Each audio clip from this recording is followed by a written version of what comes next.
your business been affected by COVID-19? The Virgin Islands Small Business Development Center is available to assist entrepreneurs and small businesses in the U.S. Virgin Islands. The VISBDC is sustained by the University of the Virgin Islands and the U.S. Small Business Administration and collaborates with local agencies to support the small business community. The VISBDC is nationally accredited and provides free consulting, business education training, and technical assistance. Attend workshops with subject matter experts from both the public and private sector. From idea generation to exit strategies, the staff at the VISBDC is ready to assist you.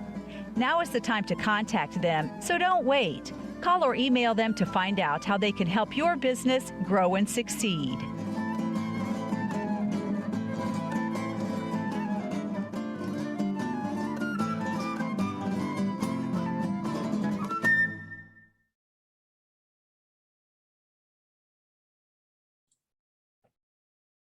Good morning and welcome everyone. The VISBDC has collaborated with UVI Center for Excellence in Leadership and Learning, UVI Cell, Safety in Paradise component to bring forth this informational webinar to help small businesses become familiar with risk assessments and how it helps lower insurance costs, drive employee morale, and increase revenues. The presenter for today is UVI Cell Safety Specialist, Mrs. Patricia Williams-Anderson. Mrs. Patricia Williams-Anderson is a safety specialist and consultant with the UVI Cell Safety in Paradise and OSHA 21D state consultation program and has over 25 years of experience working in the safety and health field. Mrs. Anderson started her career in health and safety at the VI Department of Labor in the Division of Occupational Safety and Health, where she performed over 500 safety and health enforcement inspections combined in both the private and public sector to include accident investigations. Her career path has led her to serve as a professional in the safety and health field, where her responsibilities included monitoring and coordinated safety programs, performing environmental health and safety job site audits, and performing coordinated occupational safety trainings. She has a degree in business administration and continues to receive various trainings from the OSHA Training Institute, Environmental Protection Agency, the EPA, and the Federal Emergency Management Agency, FEMA, to name a few. Mrs. Williams-Anderson believes workplace health and safety is a culture that must be embraced by both the employer and their employees for it to be successful and beneficial to all stakeholders involved. Just a friendly reminder to put your questions in the chat, and they will be addressed by the presenter either in the chat or later during the question and answer segment. A copy of the presentation is available upon email request to info@visbdc.org. Mrs. Anderson, the floor is yours.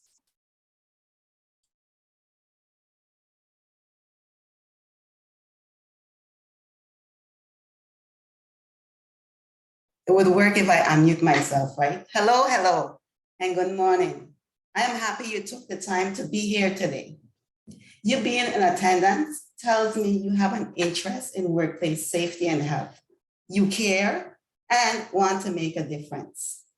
Today, I'm going to give you methods you can use to implement or fine-tune workplace safety and health management system. Small businesses in the Virgin Islands are important stakeholders to our economic well-being. One of a business' greatest assets is their employees.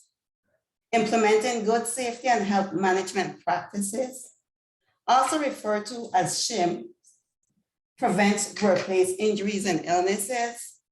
It improves compliance with laws and regulations and reduce costs, including significant reduction in workers' compensation premiums. And it engaged your workers. Engaged workers boosts employees' morale. Happy employees equals good customer service. And good customer service makes happy and satisfied customers. Happy and satisfied customers allows for the opportunity of customer loyalty and a secure, steady revenue stream. There are 3 methods that I will be presenting on. Once I can get my slide to advance. And they include risk management, OSHA record keeping of workplace injuries and illness forms, workers' compensation, insurance, and developing and implementing a safety and health program. So risk management is a pivotal method employers can implement that helps to effectively navigate hazards in the workplace. Knowing the hazards or inherent hazards associated with the type of business you own or manage is important, and have an inside knowledge of the hazards, and having an inside knowledge of the hazards can help you plan how to mitigate and bounce back when the events occurs. The OSHA record keeping forms is a tool key in identifying trends negatively impacting in workplace.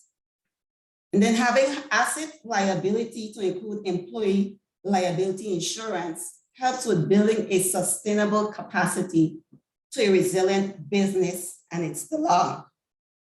Developing and implementing safety and health management programs or systems is like creating a contingency plan to address all hazards. It is simply a good business practice to sustainability. I'll go through the what and how of these methods. Method 1, risk assessment. It's a systemic process of identifying hazards and evaluating any associated risk within a workplace, and then implementing reasonable controls to remove or reduce them. Knowing the hazards in your business gives you a better understanding of what your employee needs are for them to perform their tasks safely. Remember, employees' well-being will ultimately have a direct impact on your customers' experience.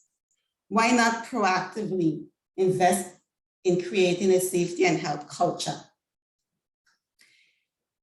Risk assessment and identifying your hazards associated within your industry. You would look into what hazards your employees could potentially be exposed to, what hazards or risks are identified with the facility, and then are there any hazards associated with how the service is provided? So we identify that we need to identify our hazards. We will define what hazards are. And hazards are anything that has the potential to cause harm to people, damage to property, or loss to process. You may not be able to clearly see all the hazards in this photo, but there are many. So to point out a few, I've circled a few of them. That's a floor hole the lady is about to walk into. We have water on the floor. The footing for the ladder is unstable. And the cords throughout the floor, posing a trip hazard. The point is, there are working conditions that have the potential to either cause harm to people, damage property, and the incidents and accidents are lost time to services and production process. Risk assessment you're identifying hazards. And hazards are found in either the process or the task an employee is performing, in that they can be performing the procedure in a wrong way or taking wrong actions to address issues. Sometimes when employees don't have are not giving clear instructions, they improvise with techniques they think are best, which may lead to hazards. In equipment, the hazards can be found in defective equipment or inadequate tools. Some questions you may want to ask in investigating whether equipment have hazards is, what tools are necessary when using the equipment? Selecting the wrong materials or chemicals or using them improperly can have serious or deadly consequences. Hazards can be caused in the environment and are such situations as poor lighting, inadequate ventilation, poor housekeeping, slippery surfaces, and noise. And lastly, hazards caused by process may be a result of the combination of the previously mentioned triggers due to the flow of work or as a byproduct of the hazards. In identifying hazards, you can begin to analyze the best control measures. Control measures give insights and is ideally done in the planning, design, and preparation phase of a task or process. So that's where you have the before exposure to hazard incident. During exposure can be found in situations of near misses, minor or uneventful incidents. And after the exposure to a hazard, there is much information that can be gathered. The main focus should be on reviewing the task or process leading to the event and not on casting blame. Risk assessment systems are the proactive way of working healthy and safely. So to summarize on risk assessment, we'll ask the question of, why is risk assessment important? Risk assessment is important. It's necessary. It's a necessary component of a successful safety and health program. It creates awareness to hazards and risks and allows the opportunity to implement effective control measures. Who should be involved in risk assessments? Everyone. Employers, to include executive, president, managers, supervisors, the employees, and employee representatives, if there are any.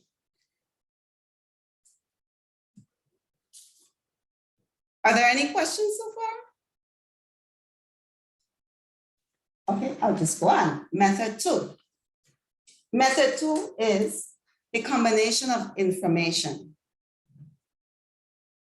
Business owners are encouraged to maintain the OSHA workplace injury and illness record keeping forms and obtain workers' compensation insurance.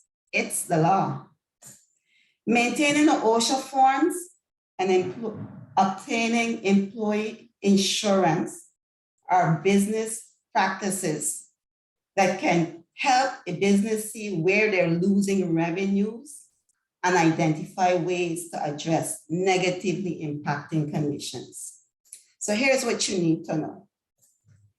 OSHA Code of Federal Regulation, CFR, Title 29, Section 1904, is the OSHA injury and illness record keeping requirements. It is nationally required throughout the US and its territories and is apply consistently regardless to location.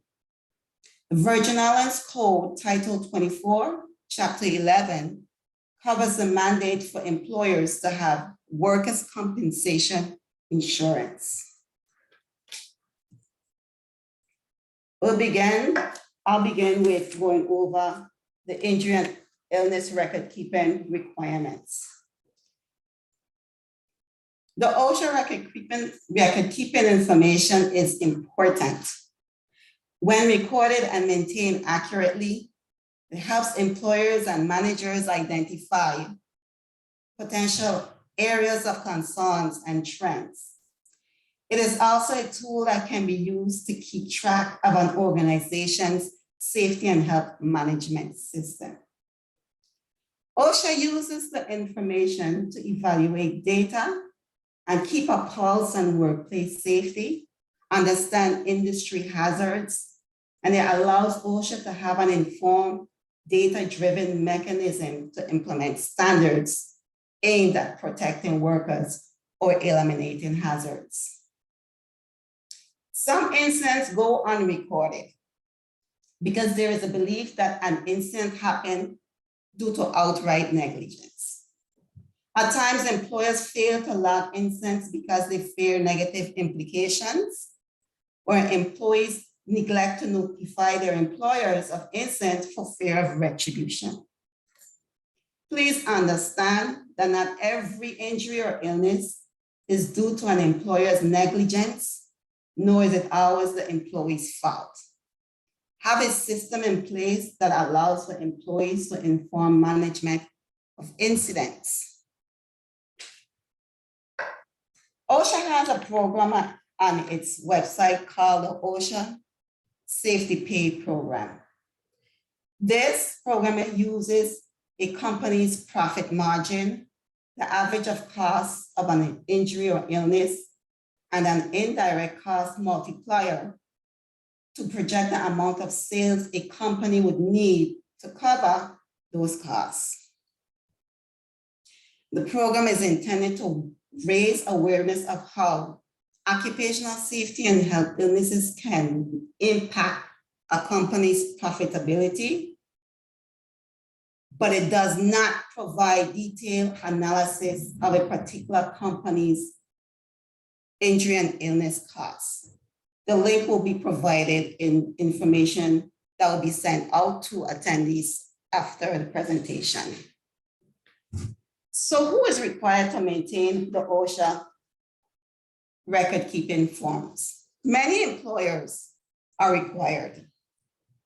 However, there are a few exemptions.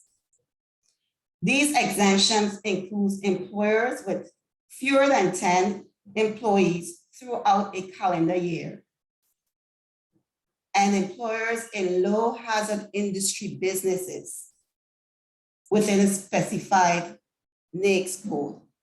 That's a North American Industrial Classification System code. If you employ 10 or more employees at any time during a calendar year, you're required to maintain record-keeping forms. Employees includes full-time, part-time, temporary, and seasonal workers. In addition, if your company has more than one site location and your total count of employees is 10 or more, regardless to the count at each location, you are required to maintain forms, and those forms are required to be site-specific for each location. Corporate offices can be the main office where the information is kept, but once the information is requested, once OSHA requests the forms, it needs to be provided within 4 hours of the request, or an employer can be cited. So there's an extensive list of NAICS codes for partially exempt industries, and that is also provided on the OSHA website. What is required to be reported? All employers, including those exempt, are required to report workplace incidents of fatalities, inpatient hospitalization of one or more employees, amputation, and eye loss. Fatalities are required to be reported to OSHA within 8 hours of occurrence. Lastly, incidents involving inpatient hospitalization, amputation, and eye loss must be reported within 24 hours. As provided, the numbers for the local office, our regional office, and then the toll-free number also provided is the website where you can report fatalities, inpatient hospitalization, amputation, or loss of eye incidents. If they're not reported and you experience an OSHA inspection and it's identify that there was an incident, you can be cited. OSHA's penalty has increased tremendously. So what to record? Any work-related injury or illness that meets certain severity criteria must be entered on the forms within 7 calendar days of its occurrence. OSHA defines an injury or illness as an abnormal condition or disorder. Injuries and illnesses includes any work-related fatality, injury and illness that results in loss of consciousness, days away from work, restricted work, or transfer to another job, and any injury or illness requiring medical treatment beyond first aid. COVID-19 instances have to be recorded when they meet the definition of a work-related injury. And there are 3 elements in identifying. The first element is it has to be identified as a confirmed case of COVID-19 as defined by CDC. The case has to be work-related. And the last and third element is the case involves one or more of the general recording criteria. So now we have an overview. We'll have an overview of what the forms look like. The forms consist of a OSHA 300 log, 300A, summary of work-related injuries and illness, and the 301, the incident report. The first form here, shown here, is your 300 log. This log must be completed for every recordable work-related injury and illness. Again, it must be recorded within 7 days of its occurrence. And the reason why I'm repeating that is because if OSHA enforcement comes in and they audit your files or your logs and they notice that the incidents are not recorded in sequential date or in date order, and they're out of order, you can get cited for that. Please make sure to maintain the log throughout the year and review the information to verify the entries are complete and accurate. This form needs to be completed at the end of the year. And if there are no injuries or illness, you must enter zeros because the information, the totals on this page is then transferred to the next form, the OSHA 300A, which is the summary. The summary is on the left side of the summary is the totals, like I said, that comes off, is transferred from your log. And the left side, I'm sorry, the right side of the form. So this is the left side, the right side. I'm sorry, this is the left side where the totals are transferred, and on your right side is the employer's establishment information. This is where the address, the NAICS code, your average number of employee number, and the hours is entered. Also on this form, not shown here, is a very important information on where the document needs to be signed by a company official. So when OSHA says have a company official sign this document, it is either president, management in office of corporate, officer of corporate, or the highest ranking company official.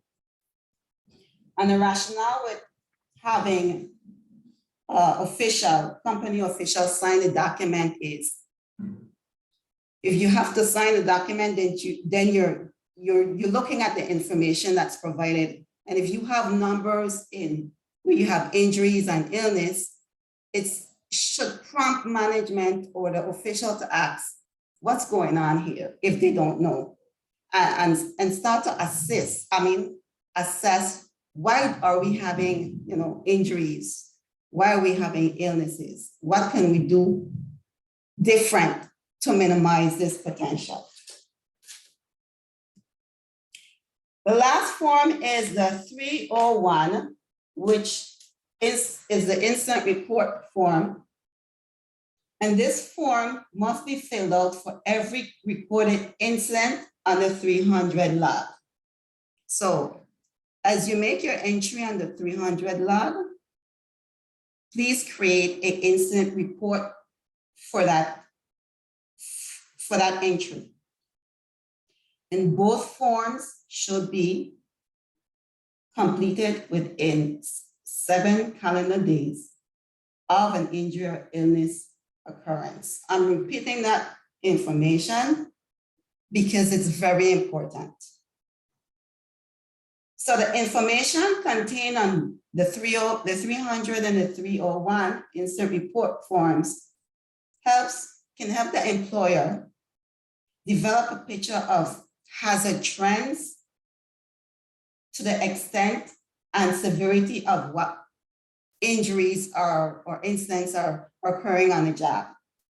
It also helps OSHA to get a bird's eye view of what's going on within your organization. Now let's go over posting requirements. A copy of the annual summary must be posted in each establishment where notices are normally posted for employees. You must post the summary between February 1st and April 30th. If you choose to keep the information posted throughout the year, that can help to serve as a reminder to maintain the information, and it would give readily accessibility to OSHA or employees to have accessibility to the information. So employees, former employees, their representatives, and OSHA officials have a right to see the record keeping forms. Do note that both the 300 and the 301 incident report include confidential information relating to an employee's health, and therefore can only be shared and used in a manner that protects confidentiality to the extent possible. Do not send information to OSHA unless you're asked to do so, but please do keep your records on file because OSHA can ask for up to 5 years of records. So employers, Record and maintain your OSHA record-keeping forms. It's a good business practice that would help to give insight and control information, loss control information.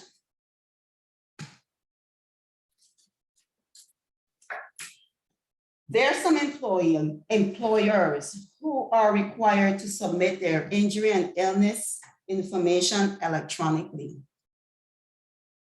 And they do so through the injury tracking application, ITA, which is accessible on OSHA's website. Only a small fraction is required to submit their forms electronically. And it normally would be employers with 250 or more employees, or employers with between 20 and 240 employees in a classified specific industry. So if you're required to electronically submit your injury and illness information, it's required to be done by March 2nd. If you miss the March 2nd date, you can still enter the information up to December 31st. However, do note, they can or they will be able to see when you entered the information. So try and be on time. I'll recommend that once you've completed your form and posted it in February, to immediately electronically submit your information. So you'll be ahead of the March 2nd date, but you won't forget. So just to summarize, OSHA's record-keeping requirements. Employers with 10 or more employees are required to keep the forms. All employers is required to report fatalities within 8 hours, inpatient hospitalization, amputation and eye loss incidents within 24 hours, log your recordable incidents within 7 days, at least 7 days of its occurrence. The OSHA 300A summary must be signed by a company official, and the summary must be posted between February 1st and April 30th. If you're electronically required to submit your information, do so by March 2nd. Sharika, are there any questions? None at this time. You can proceed. Thank you. You're welcome. Now we'll branch off to an equally important topic: workers' compensation insurance. Most businesses normally secures business property, vehicle, even general liability insurance on a regular basis, but tend to lag with securing employee liability insurance. Please do obtain workers' compensation insurance. It's the law. The law requires all employers who employ one or more employees to have workers' compensation insurance. So in order to secure workers' compensation insurance, businesses must contact the Department of Finance Government Insurance Office. The professionals at the Government Insurance Office can be contacted at the number and the information provided here. Their website also has information on how to proceed with securing workers' compensation insurance.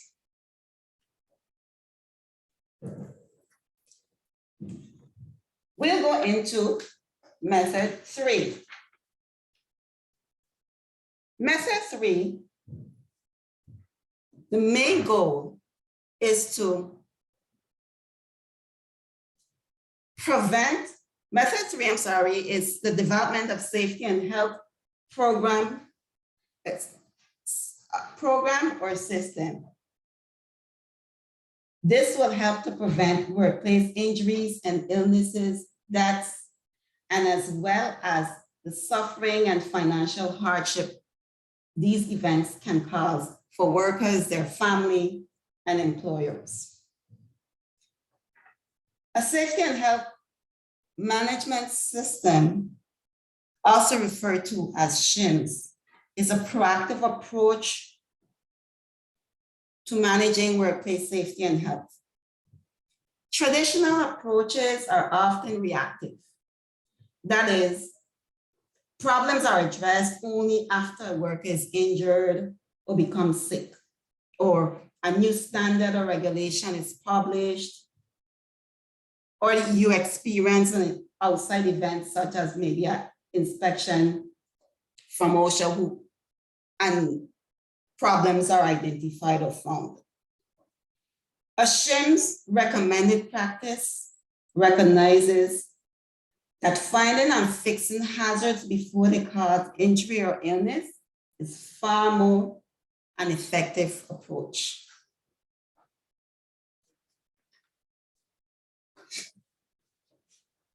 So there are 7 elements at the core of developing a sound and stable safety and health system.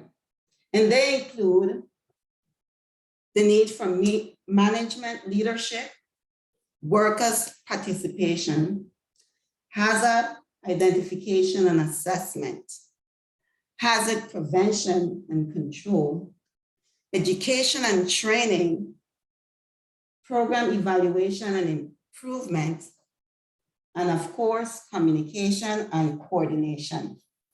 And I'll briefly touch on each element. In element 1, management leadership, this is where vision and resources, leadership, vision, and resources is needed to effectively implement your safety and health program. Management leadership includes business owners, managers, supervisors, and they all have to buy into and be vested into the safety and health program. And they can do so by making workers' safety and health a core organizational value. Make it their culture. Management leadership needs to be fully committed to eliminating hazards, protecting workers, and continuously improving workplace safety and health as the defined goal for the program. When they visibly demonstrate and communicate their commitment to workers, it allows the opportunity for workers buy-in. Set an example through your own actions. This means the employer is not just talking the talk, but they're walking the walk. I believe if every manager or leader would be the model employee they expect their employees to be, then their staff would have no choice but to follow suit. Managers set the tone. Element 2 speaks to workers' participation. So workplace safety and health is a shared responsibility between the employer and its employees. And to be effective, employees' participation is encouraged and necessary. When we encourage workers to participate, we engage them.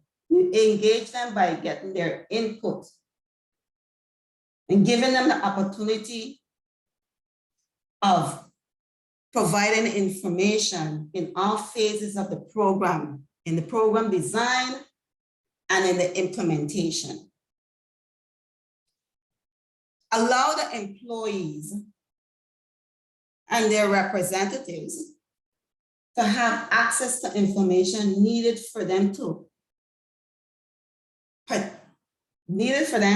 participate effectively.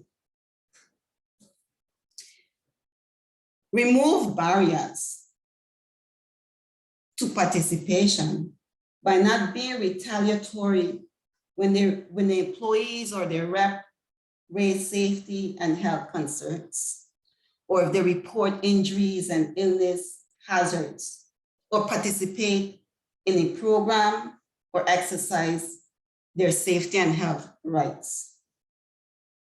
Employees' rights have a right provided through OSHA to have a workplace that is free from recognizable safety and health hazards. They also have rights through the National Labor Relations Act. Element 3 speaks to hazard identification and assessment. I mentioned, or I went over risk assessment in the beginning. And so as you can see, this is an element, it's very key in your safety and health program or system. So the takeaway on hazard identification and assessment is all proactive and effective safety and health programs requires employers and the workers to identify and assess hazards by collecting and reviewing information on hazards present or likely to occur in a workplace. By conducting workplace inspections to identify new or reoccurring hazards. Investigate injuries and illness incidents, close call, near misses, to determine the underlying hazards, their causes, and the safety and health program shortcomings. We want to also identify hazards associated with emergency and non-routine situations, which can be obtained from information on the OSHA 300 forms. And then characterize the nature of the hazards found and identify interim controls to minimize the potential risks.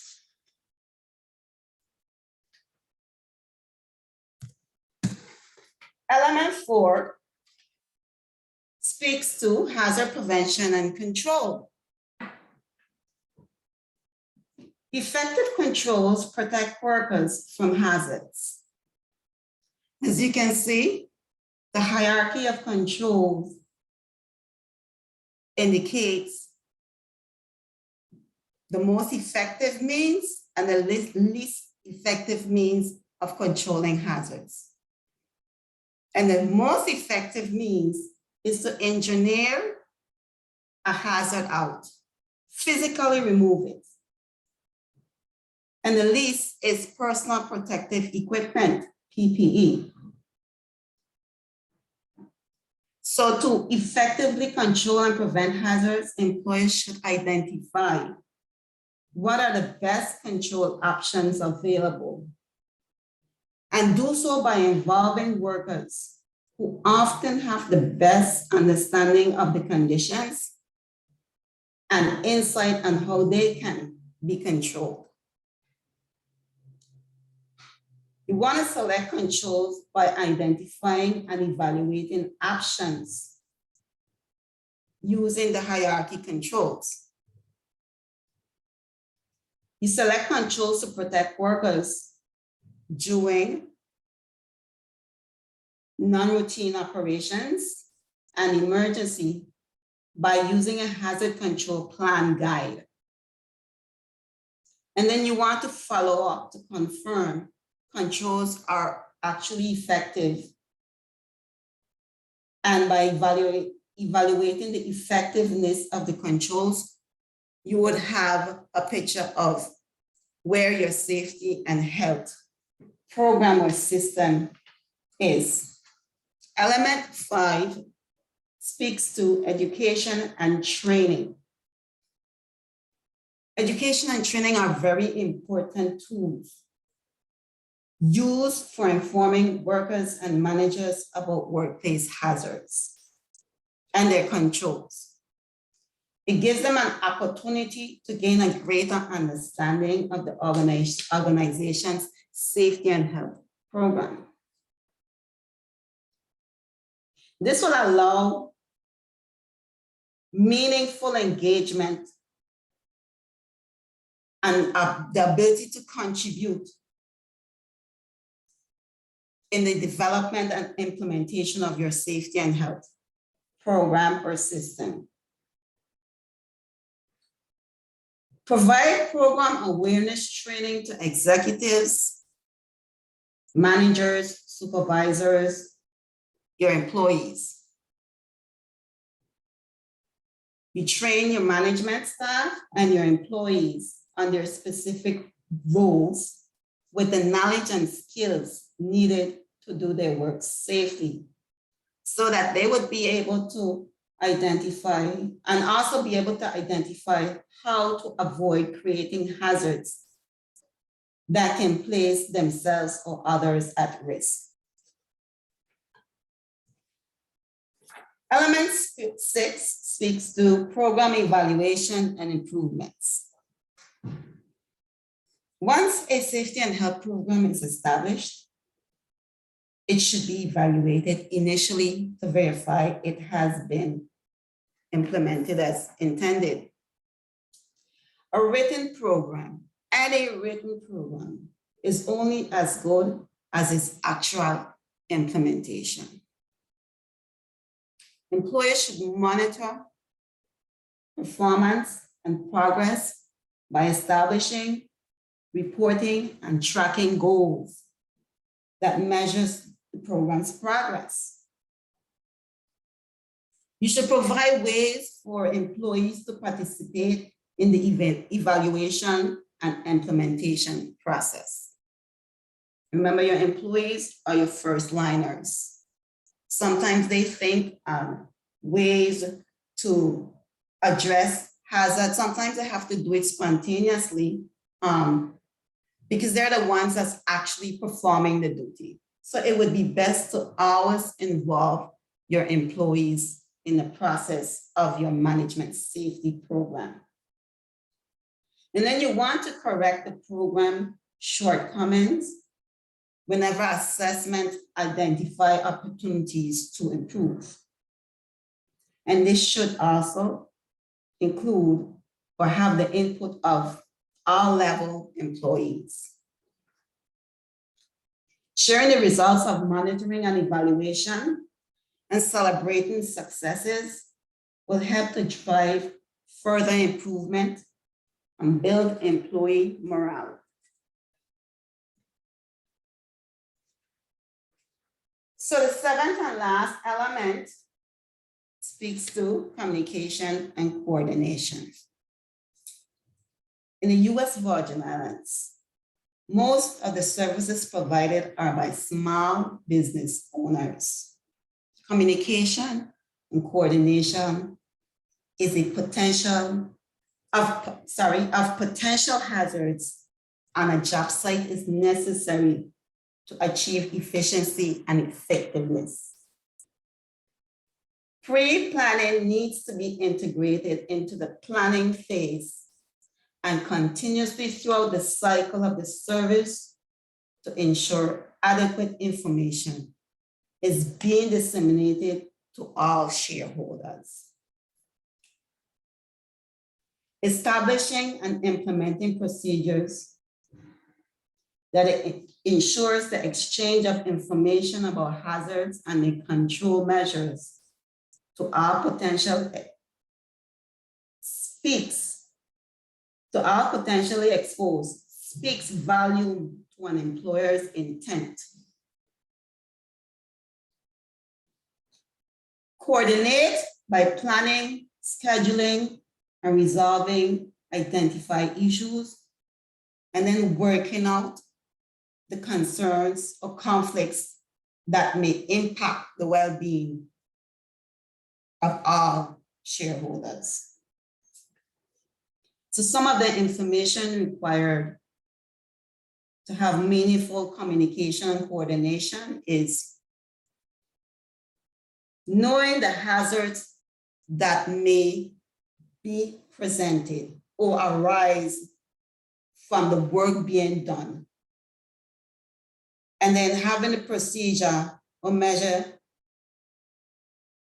implemented to control these hazards, either by engineering them out, having administrative controls, or PPE.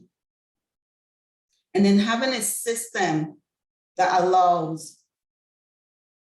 the opportunity for one to know who to contact and how to report injuries or illness incidents if one should occur. That was a lot of information. I've reached the end of my presentation. Are there any questions at this point, Sharika?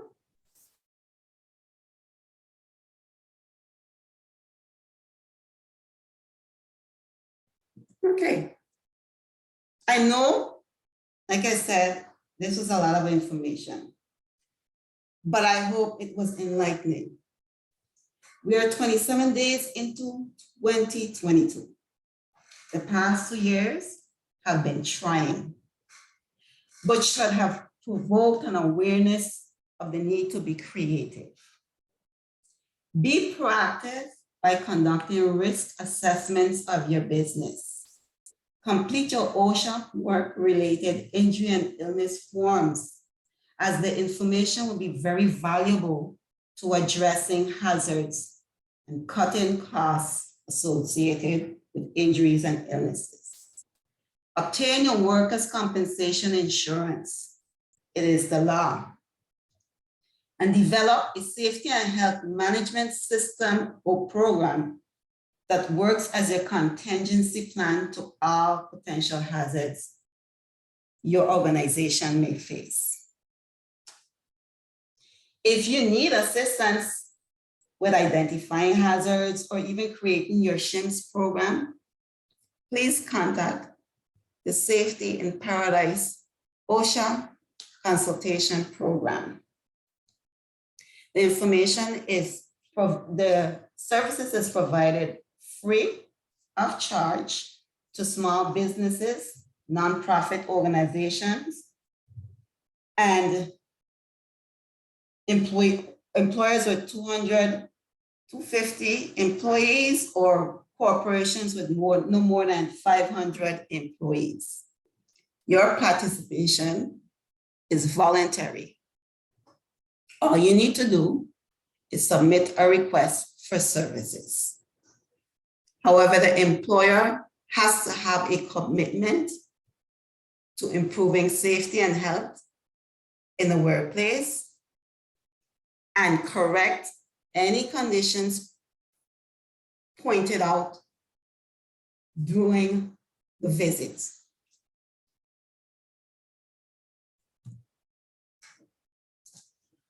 My name and contact information is provided here.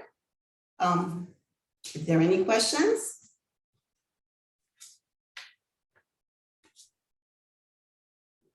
There aren't any questions in the chat, but I'll take this time to say that the VISBDC has so much in store for the USVI small business community. We want to encourage persons to visit our website at www.visbdc.org. Download the VISBDC app on your mobile device from the appropriate app store. Like and follow us on Facebook, Instagram, Twitter, Google My Business, and subscribe to the VISBDC YouTube channel for new uploads of our on-demand webinars. This webinar will be accessible from that platform, and we want to encourage persons to take the survey for attending this webinar. So we'll go ahead and place that link in the chat while we wait for questions.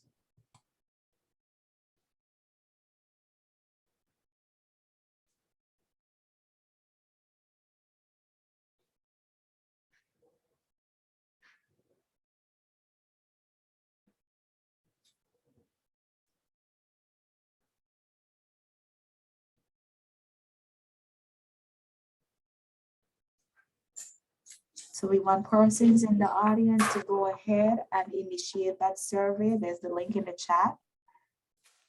You can go ahead and begin. And while we keep the floor open for any questions that may be typed, I just want to let everyone know of our upcoming webinars. On February 1st, we have SBA Webinar Tuesdays at 11 a.m. That webinar is entitled Resources to Help Your Business Start, Grow, and Succeed. Also on the 1st at 7 p.m., we're collaborating with SCORE, and that webinar is called Branding 101. February 3rd at 11 a.m., we have Business Financing in the USVI Startup Popular Program. February 9th at 10 a.m., we have tax basics for farmers, fishers, and other small businesses by the IRB. On February 10th at 11 a.m., we have the USVI EDA, Economic Development Bank sector, presenting on microcredit and intermediary relending loan programs. And so I don't see any questions in the chat, Mrs. Anderson. So I'm going to go ahead and close, and we want to thank you for your time on behalf of the entire VI SBDC network and UVI Cell Safety in Paradise. Bye, everyone, and have a great day. Thank you for attending.